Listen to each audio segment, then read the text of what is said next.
Hello and welcome to Reporters, the show that brings you the very best of France 24 reporting from around the world.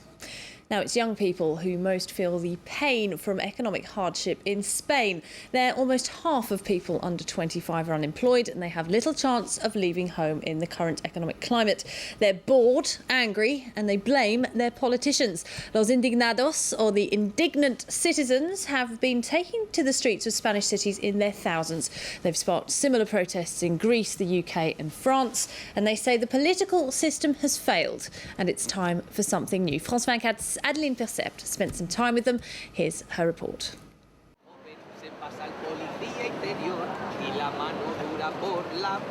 It's the end of the afternoon in Puerta del Sol, the main square in Madrid.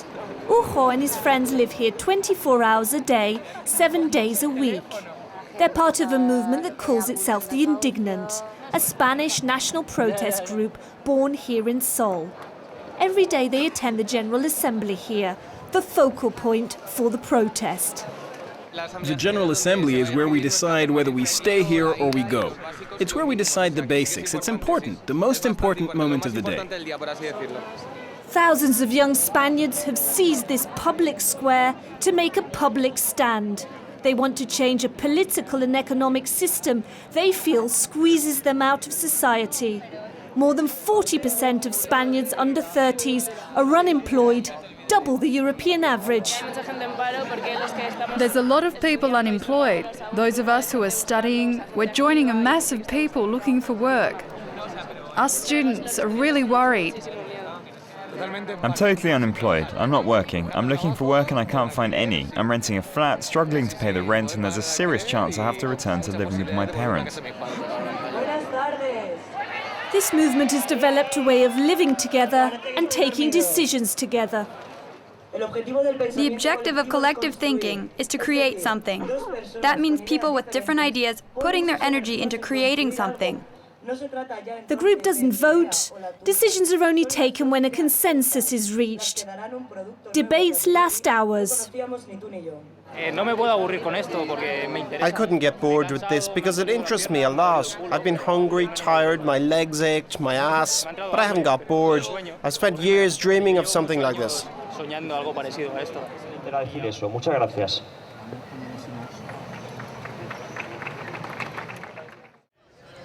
A few hundred meters from Sol, this little square is full of new protesters from other Madrid districts or from the suburbs. They want to start popular assemblies like the one in Sol in their local neighbourhoods. The first decision they make here is who will be responsible for running the group's social networks. Is anyone tweeting this meeting? You. Are you tweeting? Yes, I am. Great, so you can tweet all our stuff from now on. We're at the first meeting of protesters from Leganés, a town in the suburbs. Victor, in the green t-shirt, was one of the first protesters at Sol. Now he's helping new recruits take the spirit of Sol beyond central Madrid. Juan José has just been given a key role to tweet about the Leganés group. It was through social networks that this movement has spread across Spain. The next morning, we're off to Leganés, south of Madrid, where some of the organisers are meeting in the central square. David is handing out posters to neighbourhood organisers. From Candil? Is anyone here from the Candil area? The goal is to pin up as many posters as possible in the town, advertising the first popular assembly of the Indignant 2 days later. I'm indignant because it's shameful what's happening in Spain. That's my opinion in any case. Let's see if I understand a bit more and get a bit more of a grip on what's going on, because I don't understand it. I'm really delighted because these young people are much better educated than we were. My generation took to the streets at a time when it was dangerous to do that. This generation is much better prepared. We're going to expand the movement, and on Saturday we hope to see this square overflowing with people. Juanjo is working with young people he's never met before. All four are well qualified but unemployed. We should ask one day for them to recognize as a qualification what we're in the process of learning here. We've learned more about politics in this movement than they ever taught us in classes.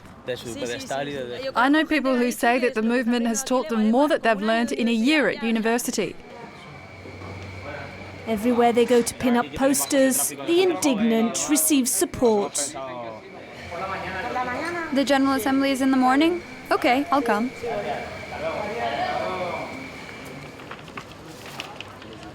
I like politics a lot. I've worked in politics, and once you're inside, you see what it's like. It doesn't impress you. It's not how I thought it should be. And I realize that what they do isn't politics. Politics is what we're doing now, here. This Spanish revolution is above all political. The protesters are angered by a system that essentially divides power between two political parties. They say the socialists and conservatives have given them little during Spain's 4 decades of democracy. If a building has bad foundations, you have to knock the building down and start again. In the transition in Spain, we moved from a dictatorship to a democracy with a deal. The boss died, and the rest of his cohorts installed themselves in the democracy. They disguised themselves as Democrats, and off they went. Everyone together. The elites, the bankers, they're not going to allow the building to be knocked down. We have to work with them and try to change things bit by bit. Puerta del Sol, the indignant erected this autonomous mini-village in just a few days. It's a kind of parallel state designed for communal life. We are the best trained generation so far, and the one that has the least work. The good thing is that there are a lot of people who are indignant and who are well trained and have been able to take on jobs that were tricky and do them in a very responsible way. And because of that, we've been able to create all this.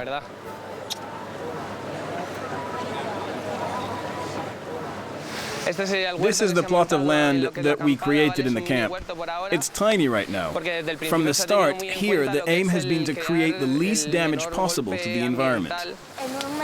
In a month, it looks like we'll be able to make a salad. And to finish, look at that slogan. Yesterday I was indignant, today I am hopeful. And this is the swimming pool. We all make the most of that to cool off a bit, to wash ourselves off a bit. For Ujo, this camp where he's lived for the last few weeks is a kind of laboratory, the proof that another world is possible. We return to Leganés. Juanjo and his fellow protesters' efforts have paid off. The first popular assembly in this Madrid suburb has attracted several hundred people. We are an extension of Seoul. We've decided at Seoul that we should head out of Seoul and take the movement to local neighborhoods. Here we don't do democracy by voting. Our goal is to reach a consensus. If you want to applaud, this is the sign. You've seen it in the media, you put your hands up like this. If you're against something, put your hands like this. Although we are an offshoot at the start of Seoul, that doesn't mean that we have to take the same path or example. We are free citizens, and with a consensus, we are going to take our own decisions about who we are and where we want to go. The indignant want participatory democracy without political parties, with decision-making based on popular assemblies like this one. A few days later, we attend the first meeting of the Communication Commission, which works as a sort of shadow cabinet for the Leganese movement. It's the first time the working group has met. It's developing its communication strategy based on social networks. I don't think the blog is for publishing the minutes of our meetings. It doesn't make any sense. In any case, we need to have control over what comes out. For example, if she writes something, she passes that to the staff, who puts it onto the blog and she puts it up. Those other commissions won't have a clue what has gone up. Perhaps we got very specific talking straight away about the blog. Why don't we start by talking about how we organize ourselves, who's going to do what, etc. At the alternative village at Puerta del Sol, Ujo is working on the latest communication strategy for the next few demonstrations. We're building a coffin for our rights because we haven't got any. At least they can rest in peace.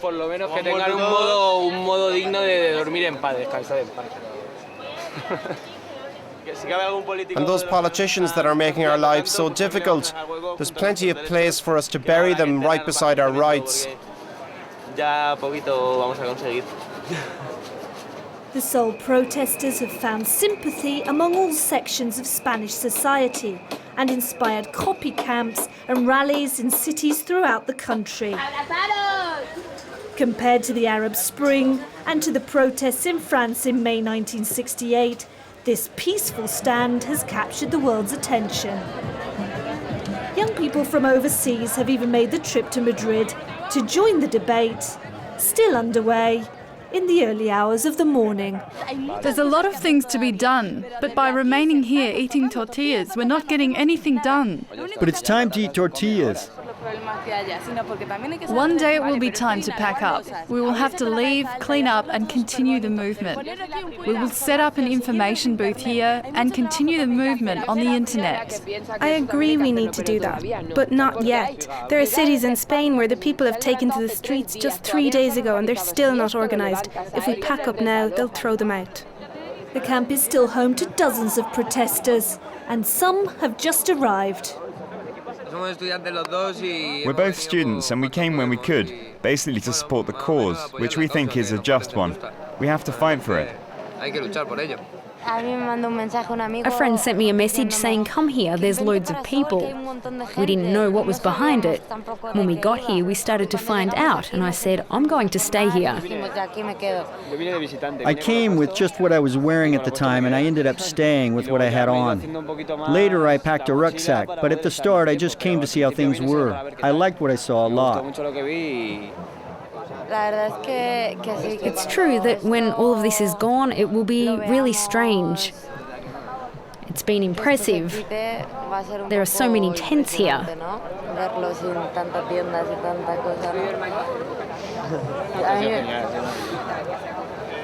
Puerta del Sol has become the symbol of a movement that is very diverse, but has struck a chord in crisis-hit Spain. A movement these young people would like to see take squares across Europe. Well, Adeline Percept is the journalist behind that report, and she joins me now in the studio. Adeline, Los Indignados, as they're calling themselves, it's a protest movement, but who is leading the movement? It seems to lack any kind of real leadership at the moment. You're right. There is no leader. There is no traditional political party taking over the power. There is no leader. On the one hand, it's a risk for them because they can lack unity, for instance. But on the other hand, it is totally logical they don't have any leader, because what they want is a political system where there is no political party, where there is no leader, so they really can't have one. Now, what role does the traditional Spanish left play in all of this? Individually, there are militants, of course, from the Spanish left, but really, I've been with them a lot of time, and I don't think there is any traditional political party or political force taking over the power, really, I think. All right, well, so we know what they don't want. They don't want political parties. They don't want the traditional system that they have at the moment. What do Los Indignados really want? That's the question. Well, first of all, they do have a main long-term demand. It is what they call asamblearismo. It's a weird word. They want a very participatory, direct democracy based on the assemblies you've seen in the report. They want a democracy where there are loads of referendums, for instance. And, of course, they want the end of capitalism as we know it today. That is really connected to the Spaniard situation and the very high rate of unemployment in Spain. Now, what they are very good at, of course, is getting people to come out onto the streets. We saw that most recently at the local elections in Spain, where the ruling socialists took a real drubbing.